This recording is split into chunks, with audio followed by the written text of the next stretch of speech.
Hey Google, switch my TV's input to HDMI 3. Hey Google, switch my TV's input to HDMI 3.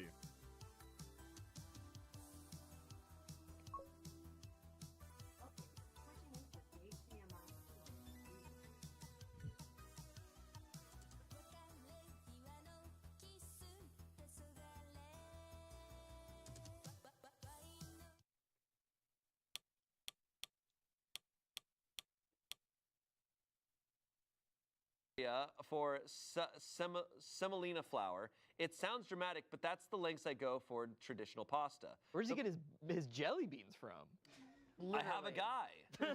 The place feels like a rustic old world bakery with walls lined with wooden shelves and burlap sacks stacked high.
We destroyed the Illuminate once. Now, we will do it again.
Welcome back to another episode of Visual Effects Artist React. Today is very special because we are opening a cold case that was closed on this very couch 5 months ago. Also, mocapping vehicles that fly through the air. Why would you do that at all? Well, we're gonna dive deep into that in this episode as well, so buckle up, get your popcorn, and put cheese on it, because this is gonna be a great episode. What do you have, Dan? Do you hear the sound?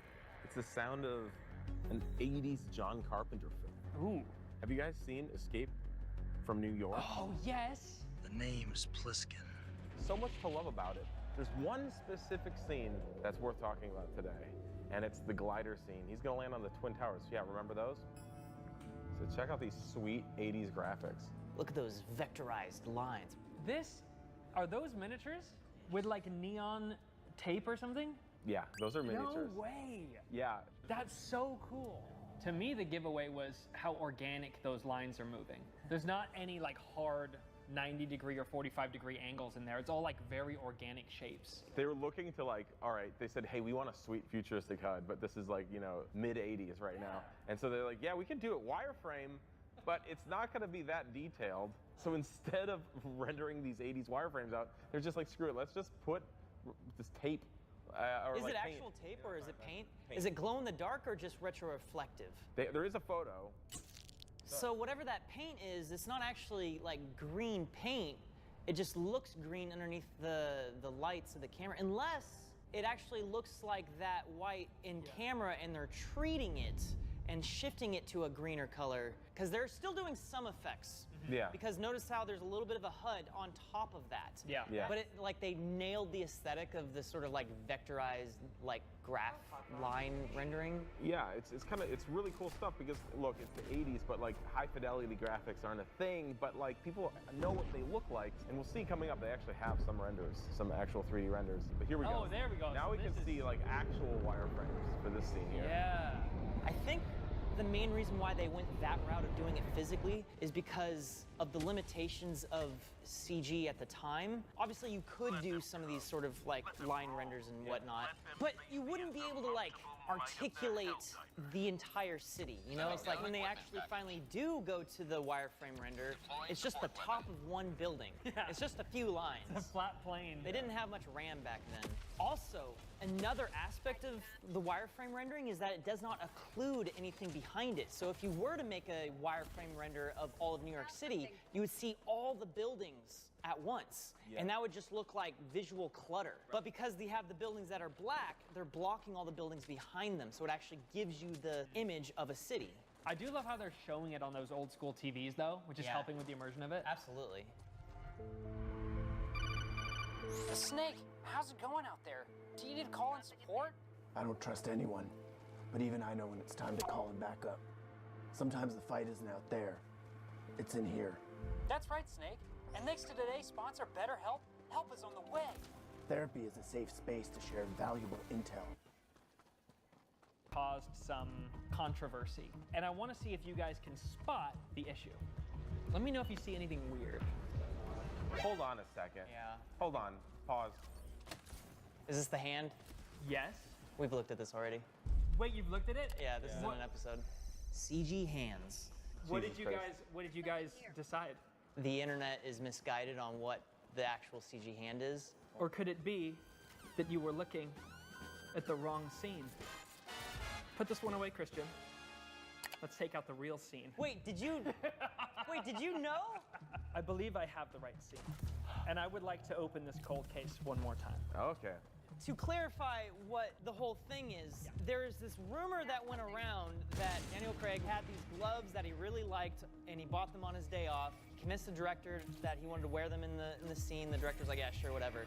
They filmed the whole scene and then realized, wait, There's a microdermal sensor in the grip.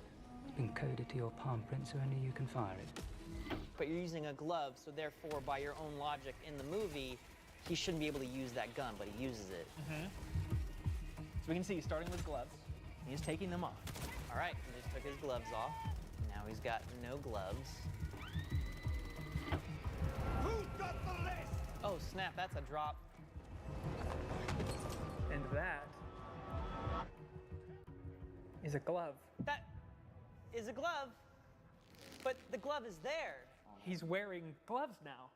Yeah, which we saw him take off the gloves. That's just continuity. But the whole thing, yeah, that's just a continuity thing. The rumor was that they had to replace the gloves with the hands. So did he have those gloves on through the entirety of that sequence we just saw? That's the question. What?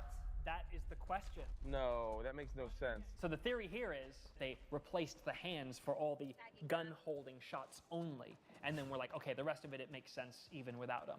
I did notice a little bit of like finger sliding in that first shot when he like goes this way. It looked like there's a little bit of like separation, like the hand and the gun were moving slight. Yeah, I do see it. But I don't know if I'm just seeing an illusion. I've watched this so many times and I'm struggling, like, am I seeing things? Because this is a lot of work if it's a CG hand, and it's a lot of really good work.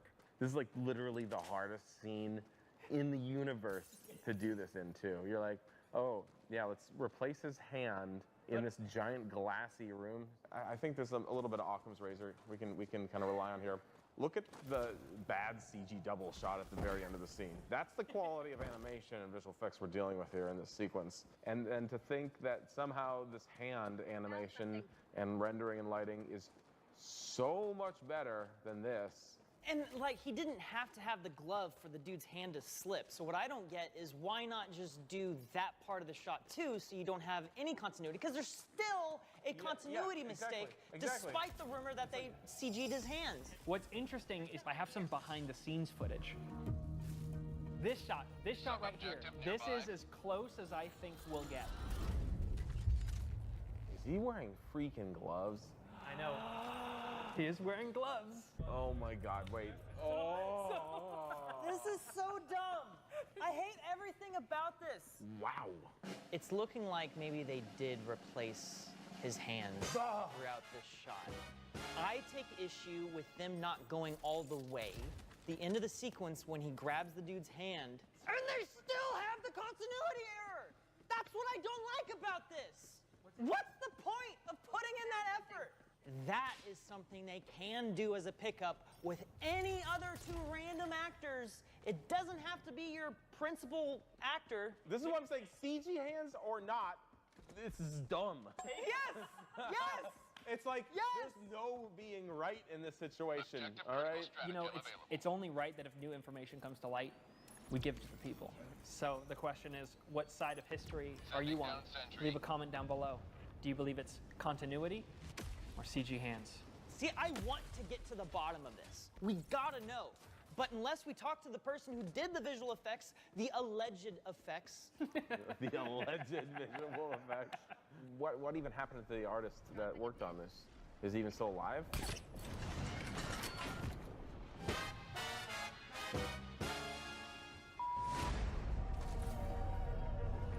Wait, hold on. Have we never looked at this movie on this show? We have looked at Elysium before, but you guys didn't actually look at one of the coolest things of this movie, which is the Raven. The Raven is this really sick, like, military, futuristic, VTOL chopper type thing. Is there anything that stands out to you so far? A lot of dust and smoke. Yeah, look at how well that dust integrates into the shot. Was there something there when they were filming? They filmed a real helicopter. That's smart. They had like one of the best like movie pilots out there. His name is Fred North. They just had a helicopter flying around, and he's such an expert pilot that he can fly close to the ground near the camera. But what that does is that it kicks up a bunch of real dust into the shot, which makes it very hard to composite in the CG elements. Yeah, I was gonna say, if you are shooting a clean plate and you are adding CG dust, the nice part about that is you can integrate the 3D model of the Raven into the simulation and then render it out so that that depth is accounted for, right? There's a fall off of that smoke as it gets closer to camera. If you are filming smoke and your background plate at the same time, there's no way to account for that fall off of density over time. Because the reality is, as you're looking through density, it's stacking up additively over time as you get further away from yourself. So integrating a CG model that is 3D into 2D footage where there is no depth is an immense challenge where you need to add now more smoke on top in order to integrate it properly. They said it was a blessing and a curse because it certainly upped the difficulty and the challenge of doing these shots, but at the end of the day, it made for much better results. I think even more interestingly and more effective than the compositing side of things is the fact that there's something for everyone on set to react to. The cameraman, is actually able to frame up the actual helicopter. He's able to frame up the helicopter and still maintain the shaky cam stuff. And even the weight of the animation of the Raven itself.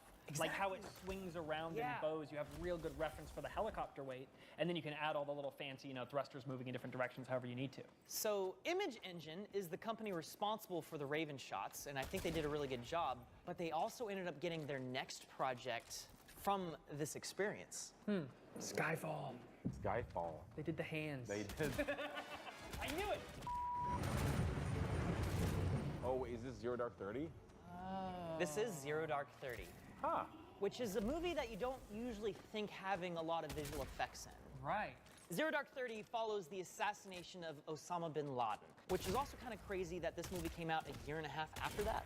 This is a reenactment of real events. They went to Osama bin Laden's home base with these two state-of-the-art stealth hawks. They're kind of like stealth fighters, like say the F-117 Nighthawk, but they're helicopters. No one knew they existed at the time. In fact, we only have one alleged photo of them in existence, because one of them crashed. So were they given the design blueprints for this stuff to make it look right, or were they just off of a photo? Yeah, I don't think the CIA was like, here you go. No, here's how we have it an works. FDX.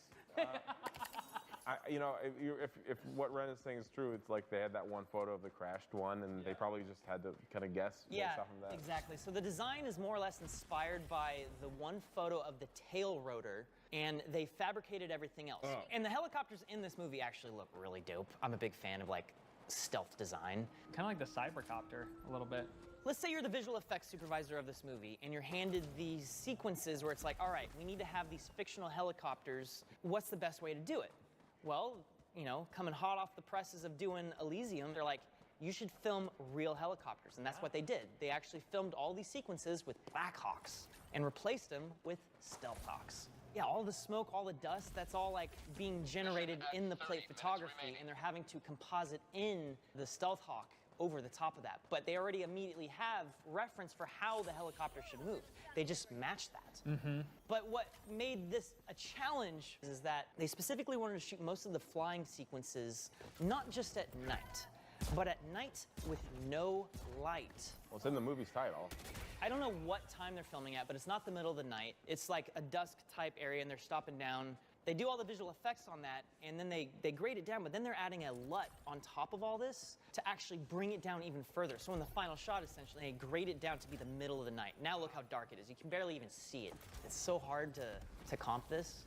But again, this is all grounded in reality because they're actually filming two Blackhawks flying through these areas. They also did build a full-scale version of the Stealth Hawk. All of the shots where they're getting into the helicopter and all that, that's all real, It's like they actually have a physical, Stealth Hawk that they're using. And they put one on this crane, so they actually did the physical crashing of it that they ended up deeming too slow, and they ended up just replacing it all in CG anyway. What's funny is that Zero Dark 30 actually came out the year before Elysium because there weren't that many effects in the movie, and there were a lot of effects in Elysium, so that still had a long runway. And it was like they broke off the team that did the Raven shots from that movie, and then they immediately started working on Zero Dark 30, and then that movie came out, and then Elysium came out the next year. Are there any films or shows that we have covered on the show but missed something so good that we should have showed it? Well, let us know in the comments. Hope you enjoyed this episode. We'll see you next week in another one. In the meantime, eat. Eat. Eat.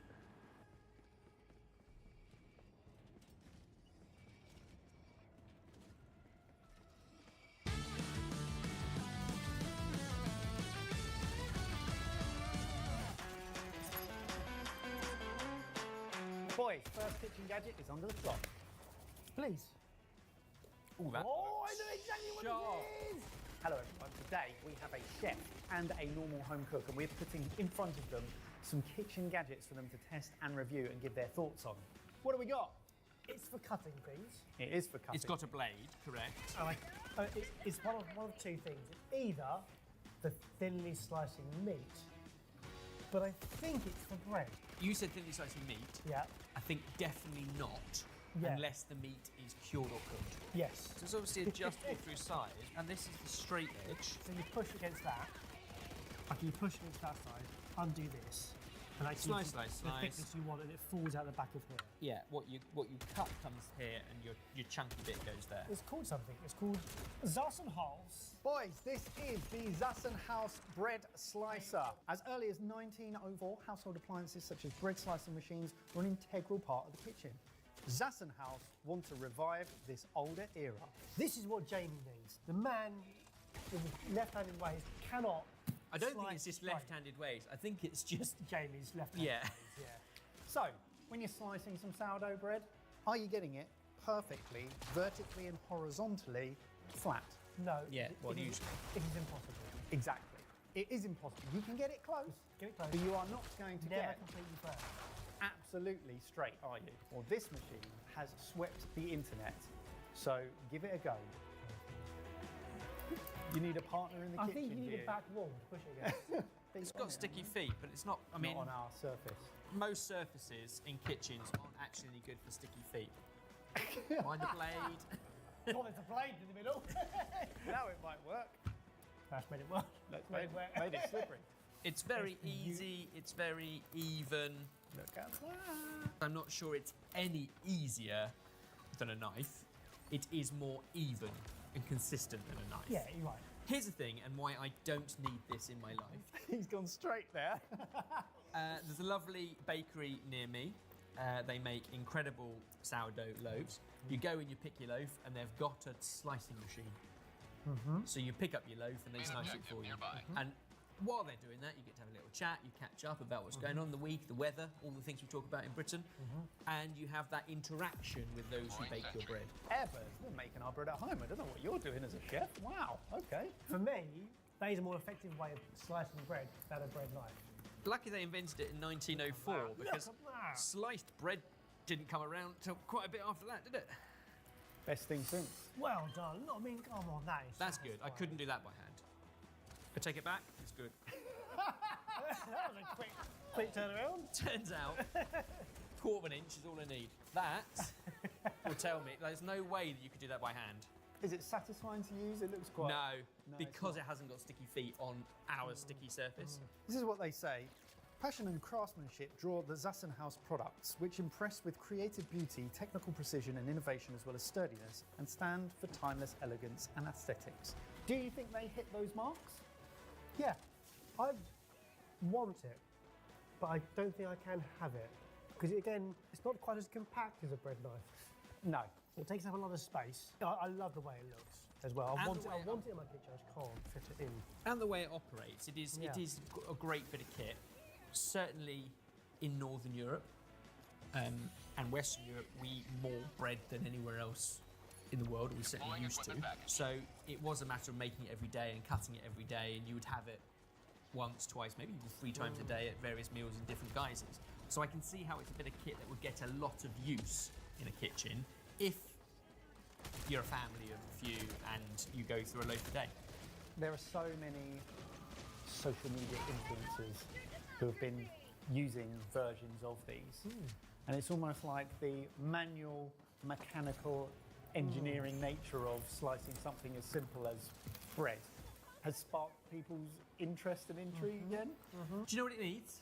You know that oyster shucker we Oh, had yeah. before that clamps on the edge of the It bench? needs a clamp. It basically needs to clamp on the edge of your table because the sucker feet, unfortunately, on this surface, and I would imagine many others, aren't good enough. Free market feedback. There we go. And then everyone could use it with just 2 hands and you don't need your buddy here to help. Wonderful. How much do you think this retails for? I was going to say £80, but that feels like a lot of money. But I'm going to stick with £80. Evers? A really good German steel bread knife could set you back £80. So I would say this might be £90. £126. Yeah. It's a lot.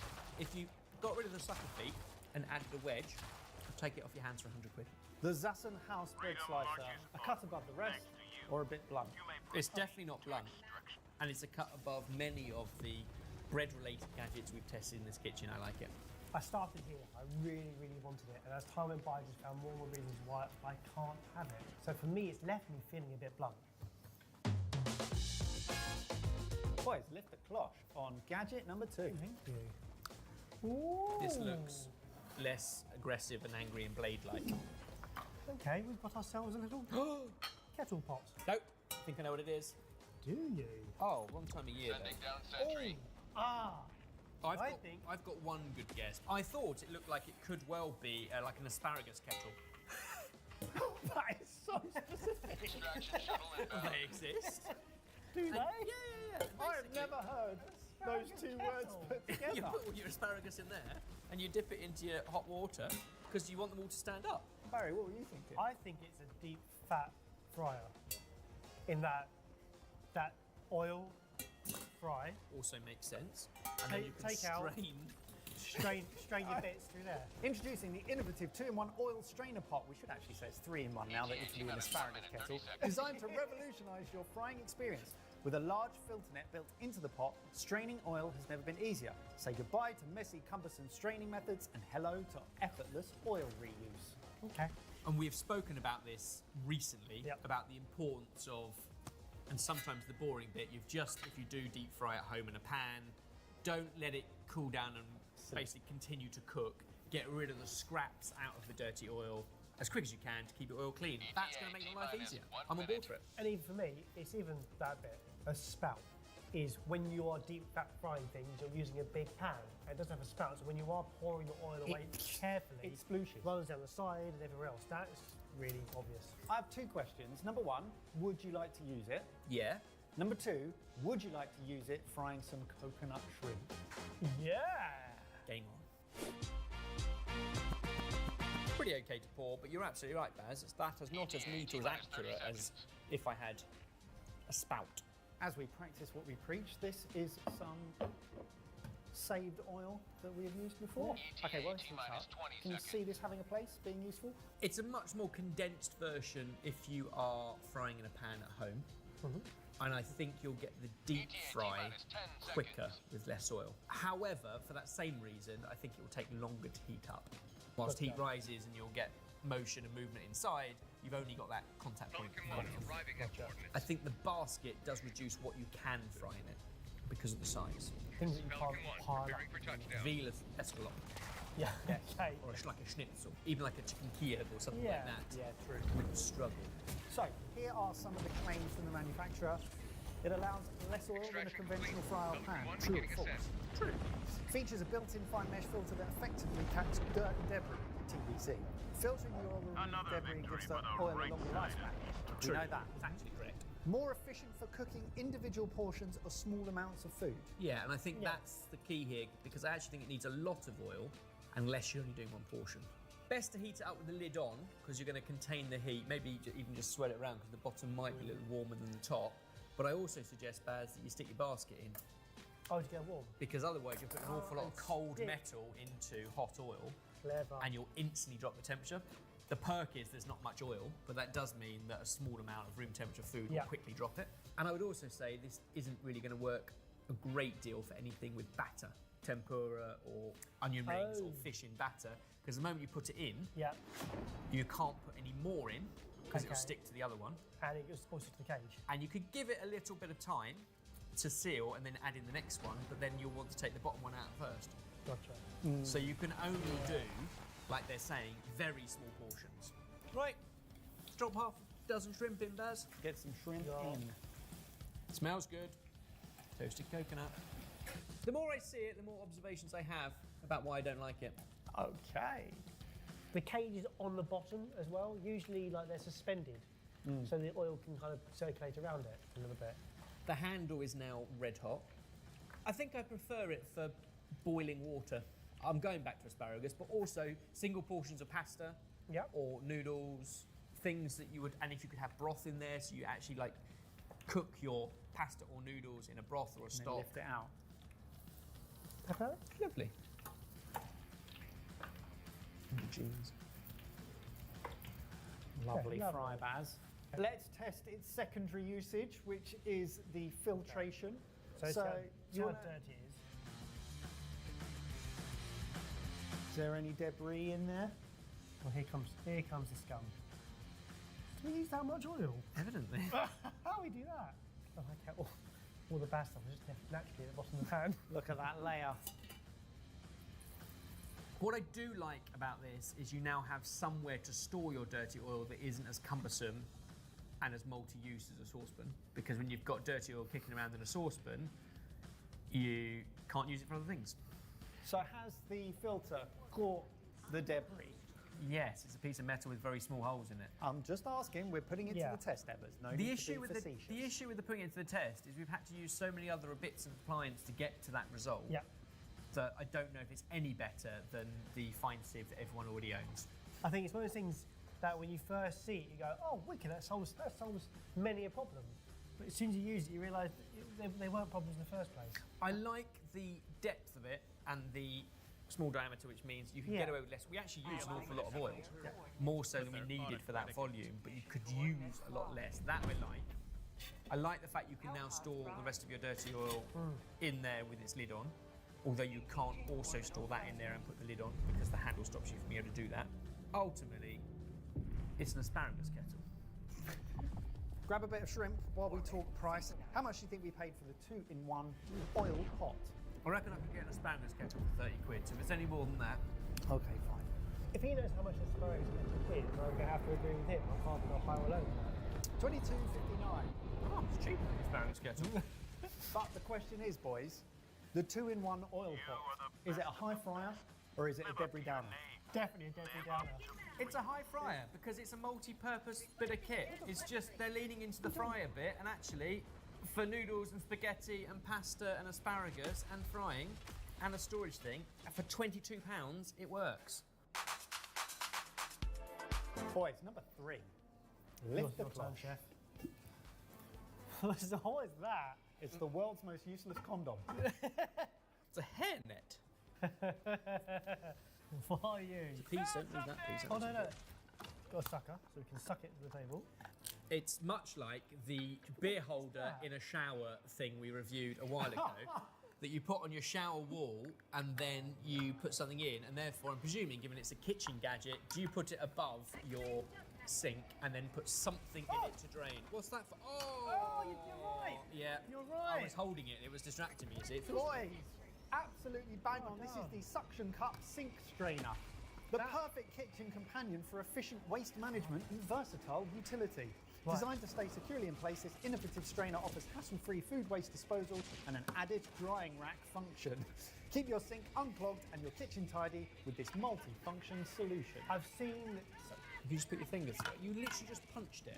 You punched it and put your finger through No, it. I tried Because that was going to be my next question. I tried to stretch it very Just need to slightly. be gentle. Too aggressive. Baz, we don't have many of those nets. Do you have more than one?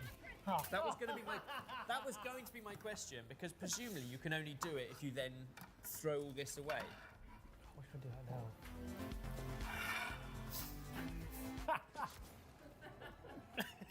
now? Thanks. Did it, Lady Evers. I've seen a similar thing in really posh sinks you can get. Like, it's a little metal one. Ah, yes, I've seen that. Yeah. But they're really pricey sinks, and who buys sinks regularly? I bought a sink 3 days ago. True story. And actually, I think this could solve many a problem in my small flat, because I don't have much movement in my tap. So actually, when you want to like swill round the sink and stuff, can't do that. You have to do it with hot soap water, fine. But you do end up with stuff in the plug. Would you like to try it out? Yes, It's got a good suction. Well, we've got two options. We have a sink behind us, or you could bring the sink to you.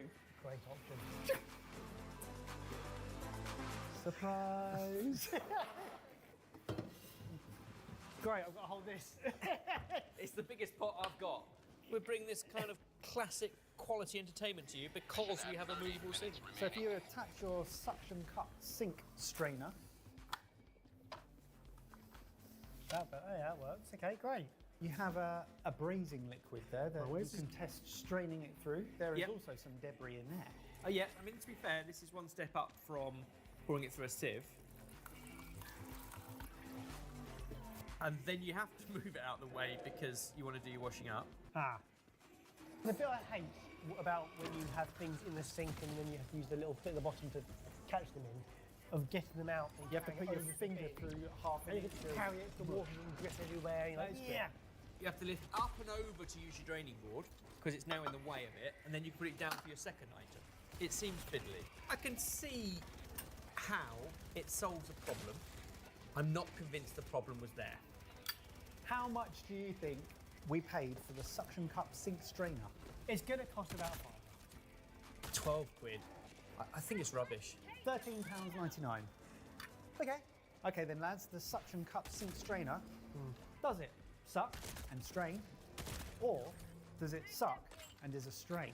I'm straining to find the energy to do anything more than say, is the second one. Yes, it definitely sucks. Right, let's get the sink back and move on to number 4. Right, boys, final one. Okay. I'm slightly playing with the format because it's boxed and I want you to go through the unboxing experience. Okay, great. Lift it for final kitchen gadget. Curious but also excited. The Flavor Blaster Mini. I've taken the manual out of it. Let us join the fight. Oh my goodness. Oh, it's a very satisfying unboxing. Lift me out. Oh, an atomizer. Barry's holding the name of it. What a gun. Wait. We have lights. Okay. Any guesses? We've got bubble bath. I've got it. You know those bubbles you put on top of cocktails? Yeah. Introducing the Flavor Blaster, the revolutionary handheld machine that adds a burst of flavour and aroma to your drinks. Ideal for table service or creating bubbles on the go, this compact powerhouse delivers massive impact wherever you need it. Okay, boys, so we've provided you with a cocktail. Okay, You're going to infuse that with citrus flavour, but you're also going to create something quite impressive in the process. Oh, yeah. Fill that up with the citrus flavour. That'll do. Nice. Lovely. So now, Barry, you can lift the gold bit out of the gun. Now, that purple vial sits inside the gun. Cock and load. Did we all hear that? Is that not what it is? Lock and load. Lock and load. Don't you cock the gun and load? No. It's a shotgun. You cock the gun. You have to load it. You don't lock it. Are you serious? You cock, load. Remember your deeds this Don't you? Am I the only one that misheard that for my entire life? Hang on a minute. Hang on. I'm not going to be the laughing stock. You of do this. cock a rifle. Yeah, Is that's what I did. Yeah. Lock and load is. Yeah, you lock and load it. I thought you cocked a gun and loaded it. Sorry. No, it's fine. I'm glad we did that. Okay, so now the gold goes back on. Ebbers, in the meantime, you take some of your bubbles and place it in the gold saucer. That'll do. Baz, dip the end in the bubbles. Press the trigger 3 times to turn it on. It's going to form a bubble. Stop. It's very good. Drink it. You can also put them in the air and then they float through the air and then you can pop them. Let's play with that and do that. Make bubbles. He's literally scampering. I don't think I've ever used that verb.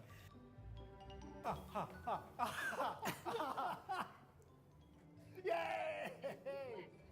That is delicious. I'm going to add the flavour blaster to all my house parties. We haven't even drunk a cocktail yet. What a lovely bit of fun that is. Does it actually impart any flavour, well, aroma, into the cocktail? No, it's a theatre around it. Yeah. But that is, in my mind, 50% of cocktail bars. Do you like it?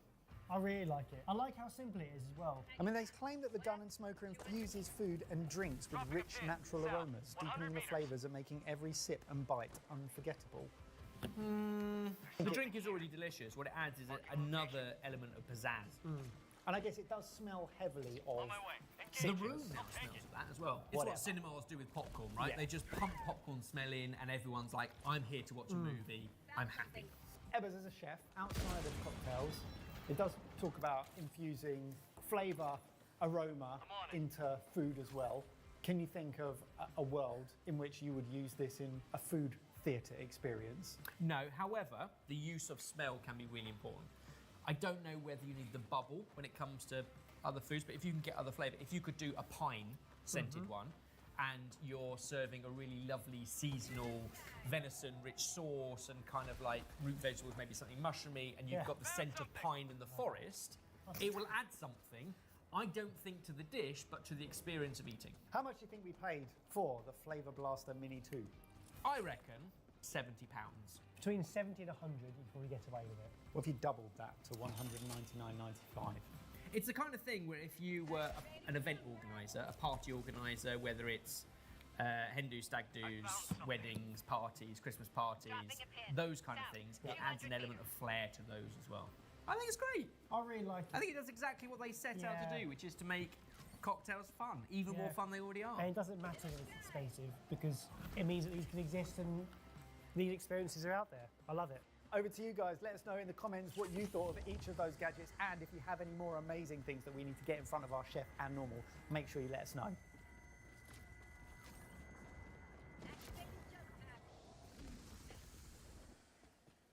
Pickles. Either you're in one or they're in you. Let's make sure it's the latter. There's a whole lot of pickles out there. How do you know which ones are good? That's why I'm here, to taste test each and every one and see which ones are good and which ones are horrible. Today I'm joined by an extraordinarily special guest, the co-creator and co-star of one of the funniest TV shows of all time, Broad City, the more recent and critically acclaimed Babes. Their new stand-up special is available now on Hulu and Disney+. Ilana Glazer, thank you so much for joining me today. Thank you for having me, Babish. I'm excited to be here. It's a huge honor. Like, I'm going to geek out and make it really awkward before we get into the pickles. It's not even. Like, Broad City not only was unbelievably funny, but it was formative for me. It legitimized all the wild shit that I was going through to try to make it in New York City, you know, returning your cable remote and insane brokers and Amy Sedaris' immortal performance. More than that, your portrayal of Ilana Wexler, this is a character who so unapologetically loves themselves and is themselves.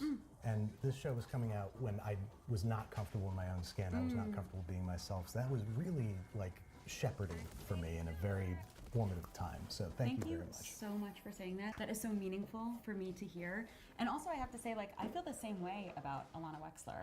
You know, it was like I was kind of curating a way to feel that comfortable with myself, which I feel like I'm finally coming into, but like, yeah, I feel you. I always feel like I'm finally coming into it. Right. And then 10 years from now, Right. we'll be like, oh, I was so lost back then. Right, totally. Well, But, thank you so much. Well, now that I made it weird, pickle time. Okay, well, I'm like wondering like what your what your relationship to pickles is, because my relationship is forever fan. Like, I actually like need the salt, and when I was younger, I would like steal swigs of pickle juice out of the fridge, and then like learned later that it's actually good for me and my body. It's not caffeine that hypes me up midday. It's like salt. It's like having lemon water or something, like acidulated water or something like that. I don't know. It's like very modern, but I love also imagining your parents be like, "Where the hell is all the pickle juice going?" Just these dry ass Yeah, pickles just- in the. Innocents perish with every wasted second. We must act. The Galactic War. A battleground awaiting your heroic intervention.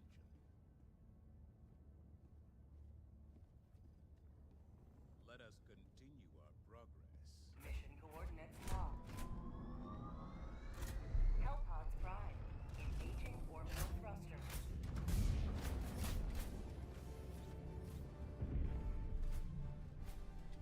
Here.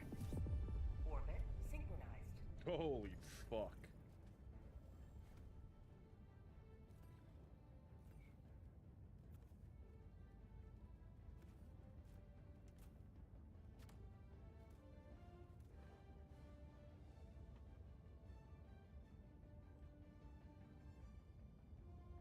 The car is so not useful. Hellpod launch initiated.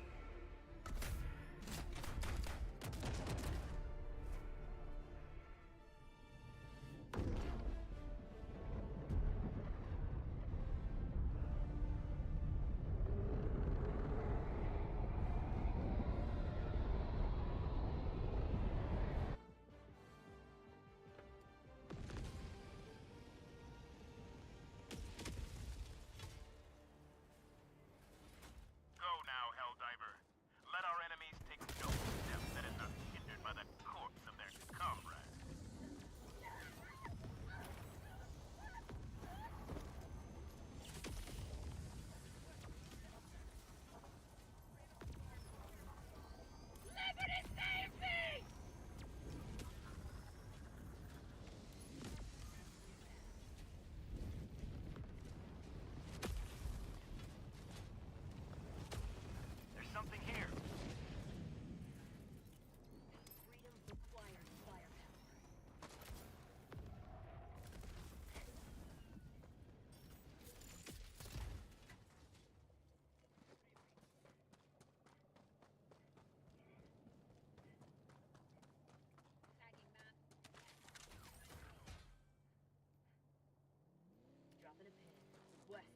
200 meters.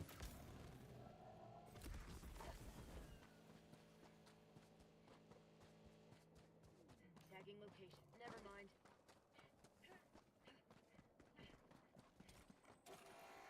I've got this one. Activating jump tag.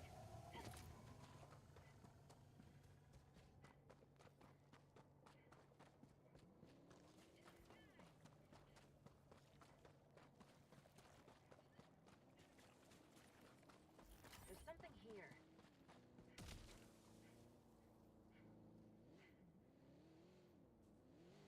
Tagging map. Northeast. Far.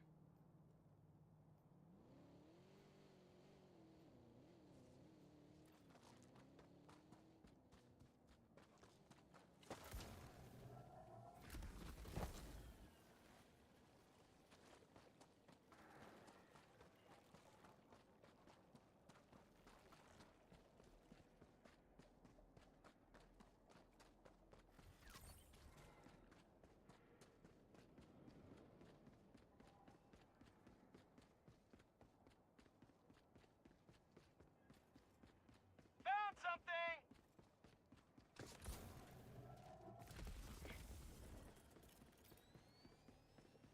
Calling down a sentry. Deploying sentry.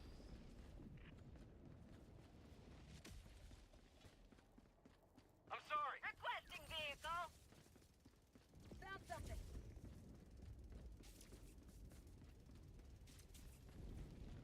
I need stims.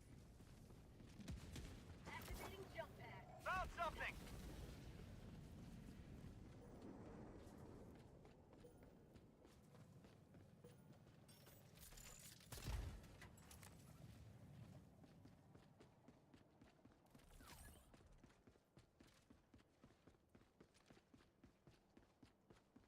Vehicle, east.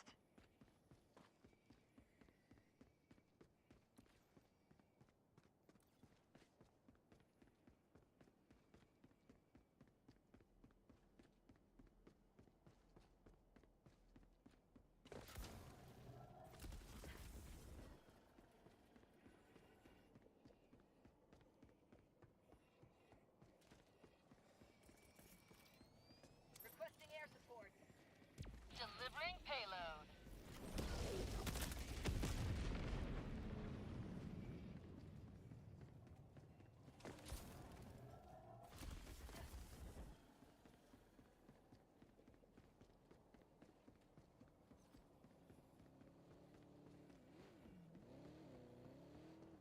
Out of stims.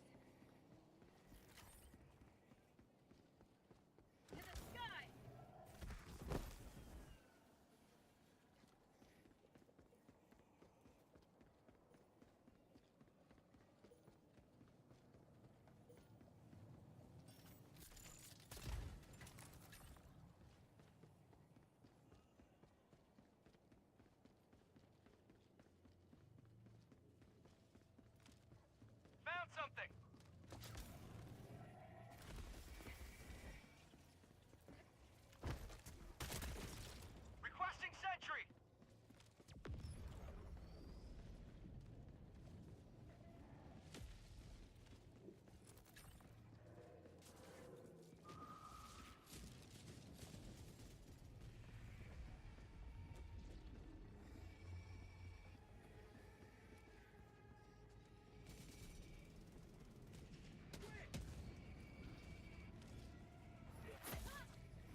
Dropping a pin. Northeast, 300 meters. Objective critical stratagem available.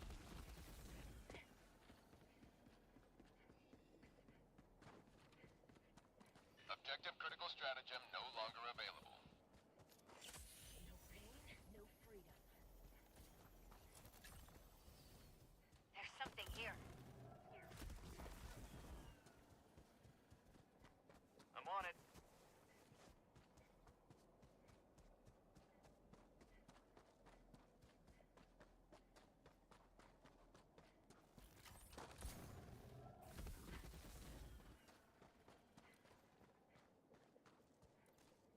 Warning, you are leaving the mission area.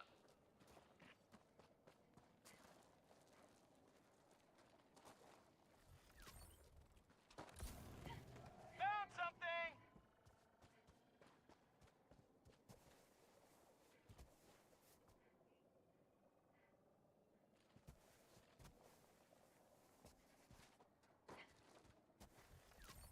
To the skies.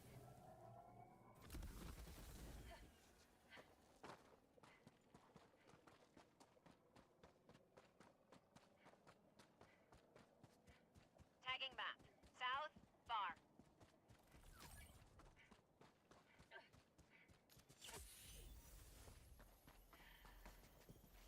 To the skies. There's something here. Calling in an eagle.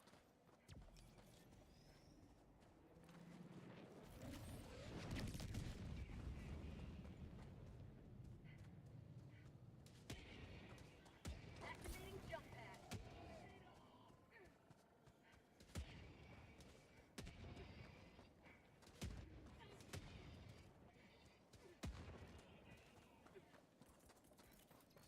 Calling down. Deploying equipment package.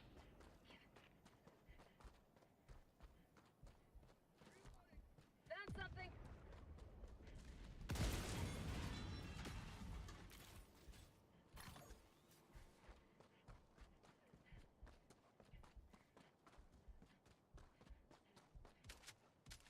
I found something. Activating jump pad.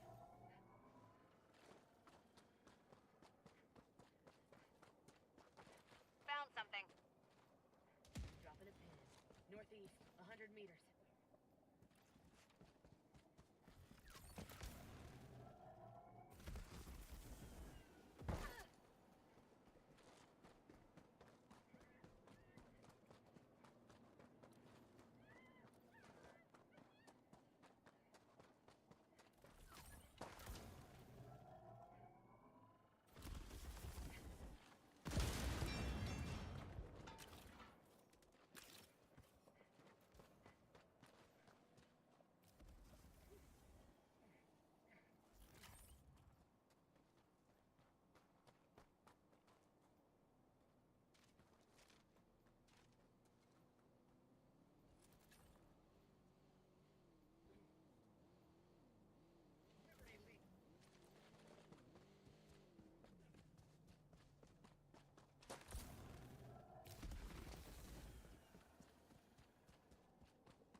Welcome aboard, Helldiver.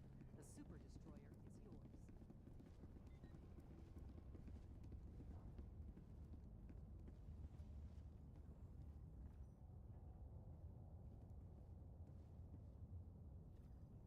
This operation would hamstring the enemy. Mission coordinates locked.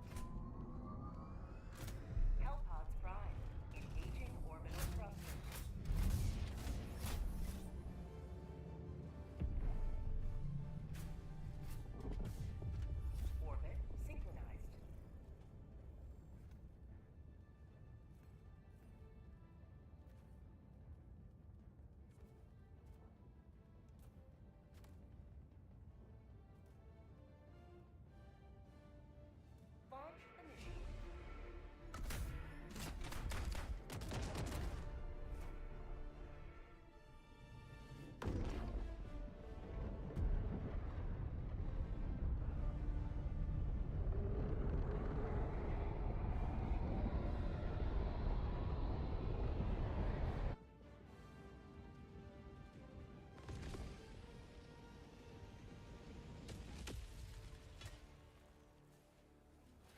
the day the light of liberty will grace the skies of this world once more. Calling down a vehicle. Requesting tac pack. Dropping a pin. West, 100 meters.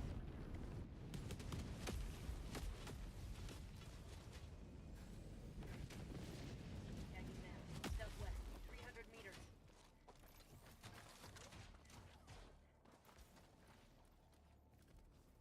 There's something here.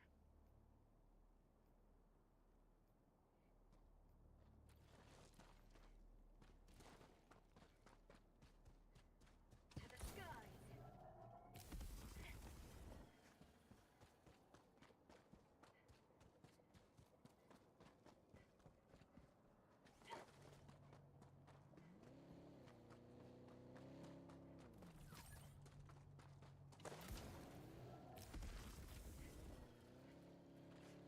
Tagging map. West, 100 meters.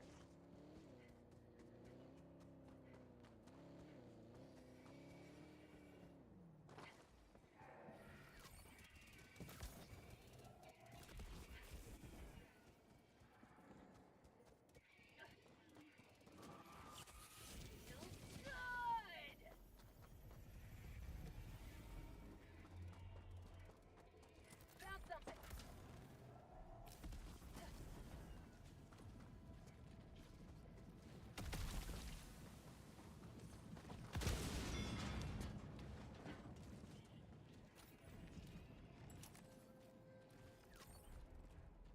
Found something!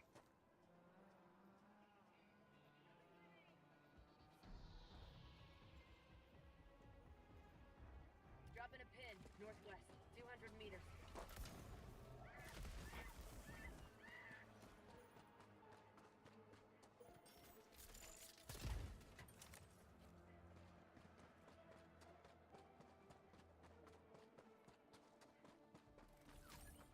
Calling in reinforcements!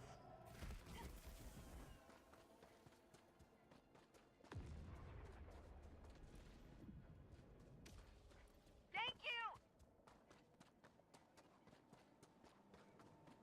Dropping a pin. North, 100 meters. Calling down a vehicle!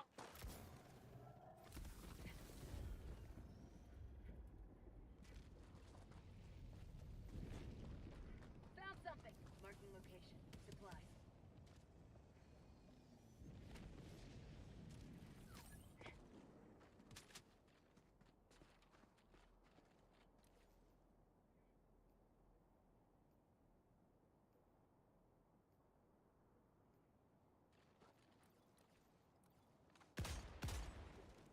Found Throwing something! grenade.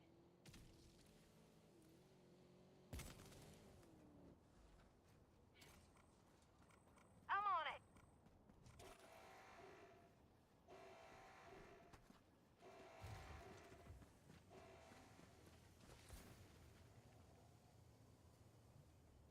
Tagging map. North, 100 meters.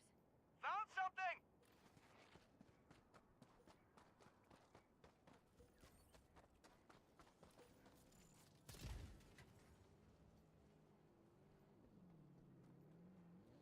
Found something!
galactic war.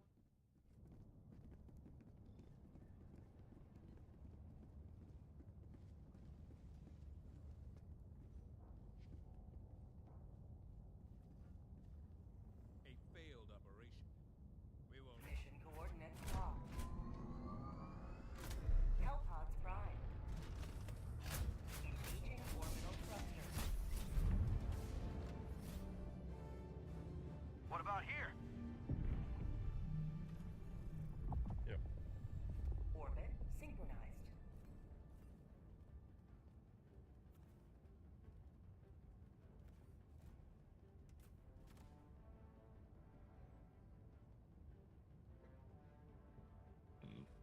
Hellpod launch initiated.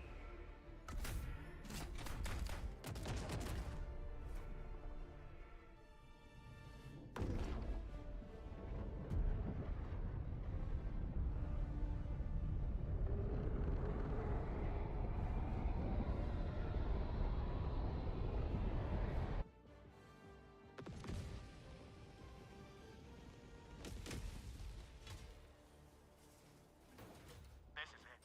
This is the solemn duty for which you were born. Defend democracy at any cost.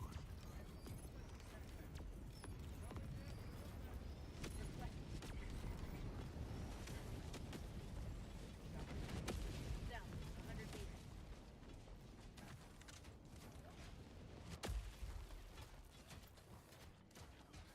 I found something.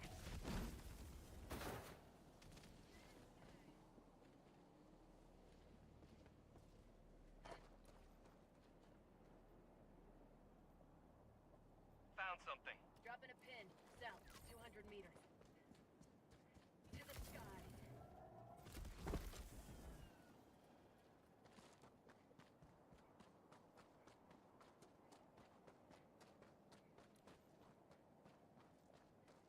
Tagging map. Southwest, 200 meters.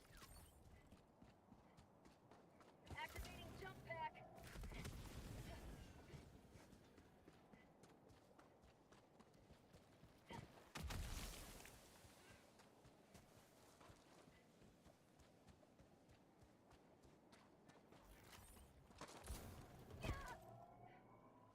Found something.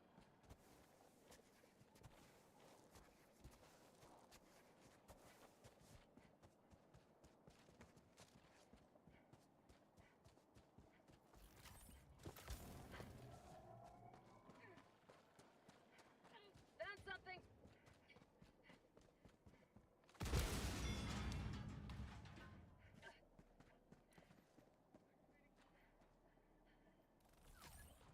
Dropping a pin. West, 100 meters.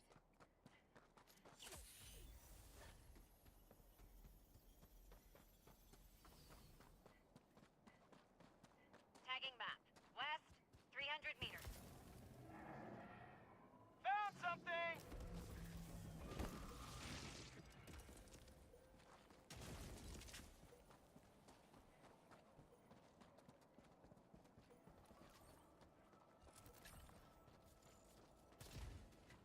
Found something!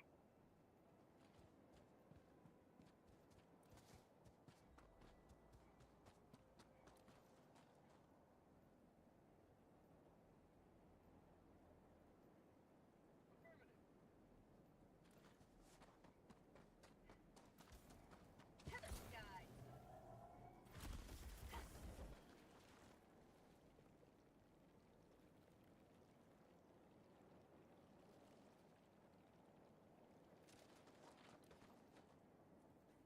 Tagging map.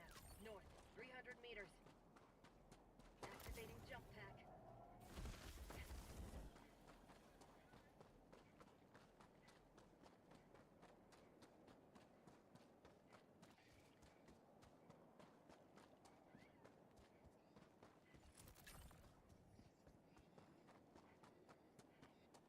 Activating jump pack.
Southwest, 200 meters.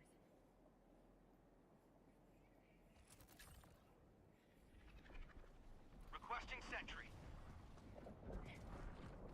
Activating jump pad.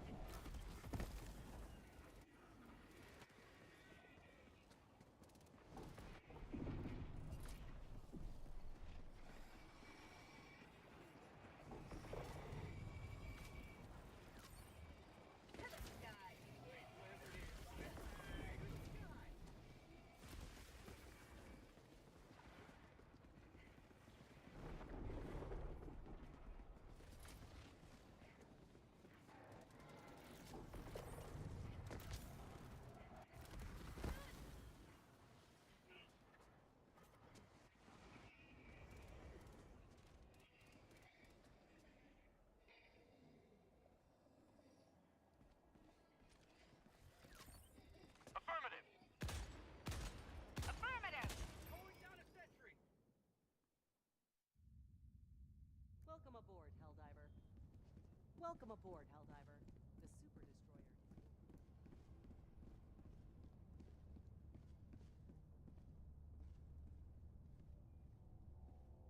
Innocents perish with every wasted second. We must act.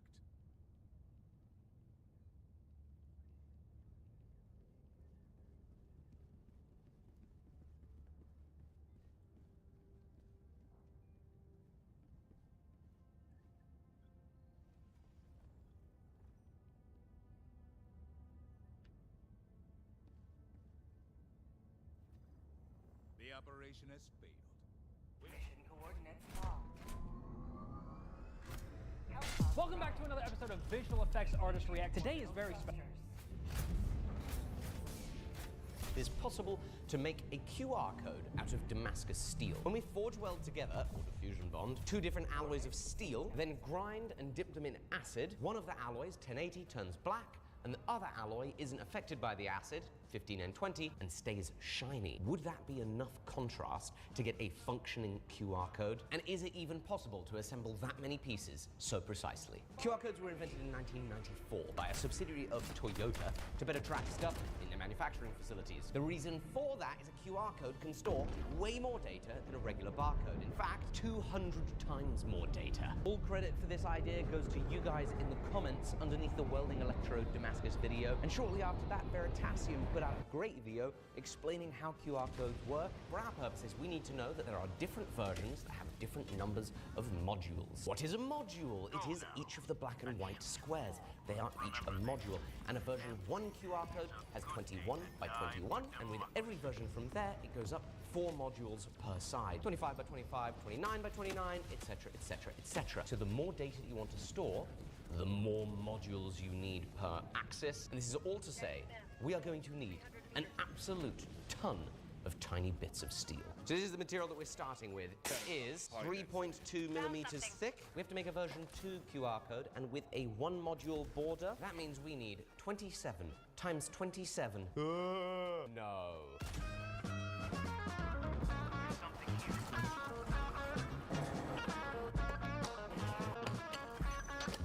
Now we just need 700 3mm slices. So I had been scheming up some sort of fancy engineered jig we could make, and after thinking about that, I figured actually the easiest thing to do here is just weld these things to some flat bar and just cut through it on here. I don't think I want to cut more than that in one go. Otherwise it risks being too high and not being accurate enough. No! Can't TIG weld it, can I? This one. Okay, going old school. I'm so spoiled with that other TIG port.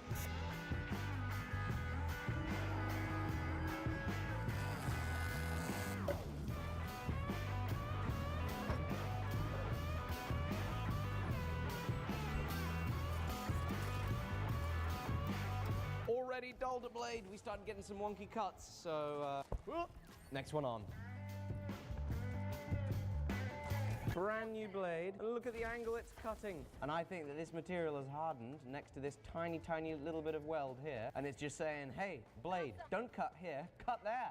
This angle is atrocious. We're not cutting dovetails. It's quite worrying. Have I just crashed a brand new blade that is expensive? Ugh, and look at it from the top. No good. Oh my gosh, it's cutting on the again. You are making a right mess of this, I must say. Aren't these supposed to be straight? Yes. You are a little late to the party. I'm pretty worried because we're probably an eighth of the way through all the cutting that we need to do, and we're already having serious issues. And I'm really hoping that this isn't a dead blade. Take a test slice over here, see if it cuts this square. That's not square, that's bloody circle. So clearly, I'm having problems making square things. But you know where I wouldn't have problems making square things, Jamie? I wouldn't have problems on Squarespace, specifically at squarespace.com/forge. You can make yourself a beautiful website, and I actually plan, if we can make this QR code Damascus, to sell slices of the world's first QR code Damascus on my Squarespace website. What I absolutely love about Squarespace is it's very accessible, even for folks like me, to be able to make a beautiful website with their countless drag and drop themes. And on our website, we've already done that, which means if I can get this QR code Damascus to work, it's going to be incredibly easy to add this product to my site, and I'll even be able to do it from my phone. More about them later, but be sure to get a free trial at squarespace.com/forge. Use code FORGE at checkout for 10% off your first purchase. It includes your domain purchase. And on that note, is it square? No, it's not good. So I managed to destroy a blade in one cut attempt. This is a good way to spot if it's square. You hear all that noise? That's not good. No bueno. Oh boy. Yeah. Don't be deceived. Most of these are dull. Yeah. No wonder your saw blades don't cut straight. What are you doing? I don't know how to do this any better. Like wrangling a porcupine. Let's see, do we get a straight cut on this steel with a new blade? I think it's better. Yay! It cuts square again. Okay, it was just that we trashed the blade. I don't know how we avoid trashing the blade. I'm just gonna do the same thing that we were in the last blade and put this straight back in the saw. Wish me luck. Please, pretty please, go straight. Yay! It cut. Oh, it's straight! One more 3mm size. I think we might be done for this. It's a good job you took all the old dodgy ones out of here so you can tell which ones are which. That's all right, Jamie. I actually have a helper. Who? Crazy? Very skilled helper. Crazy's not going to be able to do that. She's a dog. Time for the next stack up. Not going to be able to avoid the heat-affected zones here because I prepared this before we learned about the very obvious problems that the harder heat-affected zones can cause. I'm tempted to get a torch on there once this thing is welded to the bar.